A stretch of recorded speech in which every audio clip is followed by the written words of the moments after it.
Coach, you guys now through the bye week, last bye week, you guys did a little bit of self-scouting. How do you think you guys did in that aspect this week? Yeah, we're just looking at some of the things that we've done in the past, things that we do well, things that we got to get cleaned up, and it's really good to get a bye week at this point in the season after 7 games. You're really able to go look at yourself and see how other people look at you. So, much adjustments that we can make to hopefully clean some things up. Will hopefully carry us here in the next 5 weeks. Saw the starters with no pads on, a lot of the younger guys, third and fourth string, getting those reps in practice this week. How have you noticed their growth over the course of the season? I mean, it's been great. I mean, we got a great young group, and I love Coach Dillingham's philosophy is we're really trying to develop guys. You know what I mean? Like the first couple of years here, we've had to bring in guys to be able to give our depth and get our depth right. But we're really trying to invest in these younger guys in the third and the second and third. And as you get into our depth chart, we got a lot of talent in those rooms. So a bird in the hand is better than a bird in the bush. So basically, those guys are already with us. So let's develop the guys that we have and help them to get a vision of what their future is going to be here as a Sun Devil. Was Chris Johnson kind of a part of that? I noticed yesterday he took some reps at safety. What did you kind of see from him in that performance? Yeah, it's exciting. I mean, like I said, he's a great example of a young, talented kid, who's maybe a little buried in the depth chart at corner, but you got a big 190-plus pound young guy who's still got a clean slate. So, we can recognize talent, and this staff and our recruiting staff does a great job of evaluating guys and bringing the right guys in. So Chris is the guy that he's a lot like other guys. We're going to pour into those guys and help those guys see that, hey, listen, there's a future here, at Arizona State. What about the game from last week? What kind of enabled that scoreless second half after allowing 24 points in the first half? I mean, everything's about about situations. We've been in games, and most games this year that we really haven't had to start with a short field and those type of things, and it's up to us to respond. So there's no excuses for that because we work red zone and work high red zone, and we weren't able to execute in the red zone except for one time in the first half. And when you start 3 drives on the 50 or your side of the field, your defense has to step up. And we did one in the second half because we had we had another short field in the second half, but our guys responded. So that's the expectation for us. We believe in our guys, and it doesn't matter the situation. We got to be able to respond to it. So, when you give up one play, the big long play was on me. It was a bad call by me. It was the longest touchdown run of the year. And that was on me. And then the 17 points were situations where, I think I could have called it better, and we could have executed some of those calls better. So in the second half, our guys really just kind of buckled down, and to me, there's not a difference in those halves except for maybe 2 or 3 plays. And thought we had a good plan for them, but at the same time, they probably scored 10 points more than I think they should have, and against a good offense. Just kind of part of, I know you kind of said a little bit there, but what were some of the factors and some of those big gains that they had last week?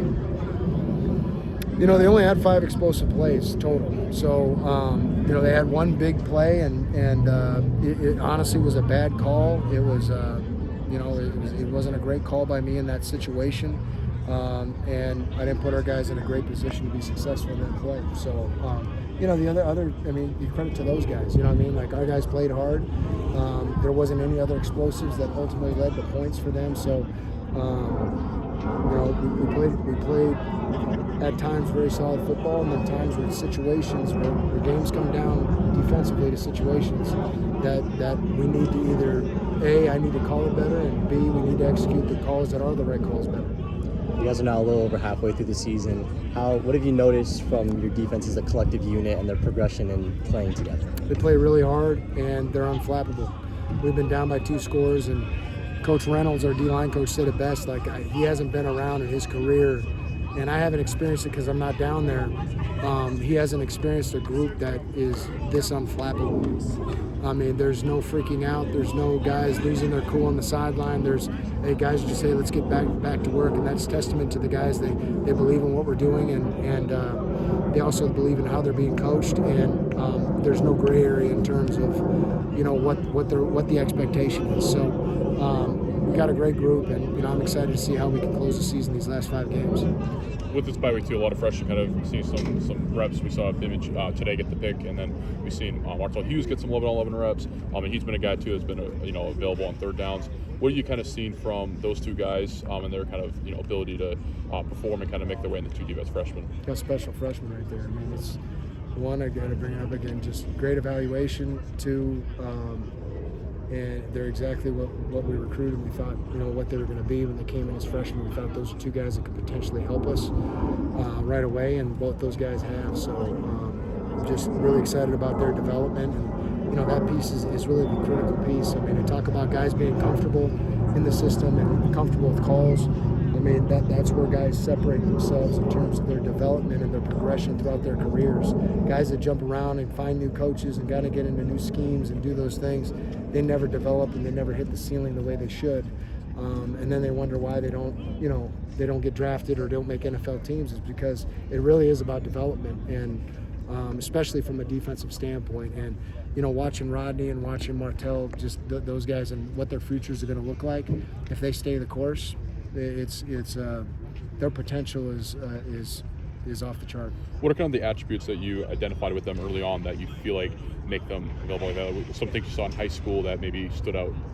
Just, everything. Movement, their personalities, just how engaging they are. Both those guys have been multi-sport athletes in their lives, and you just see the way they move around. They have things that you can't coach, and it's up to us to develop the fundamentals and the technique and the scheme.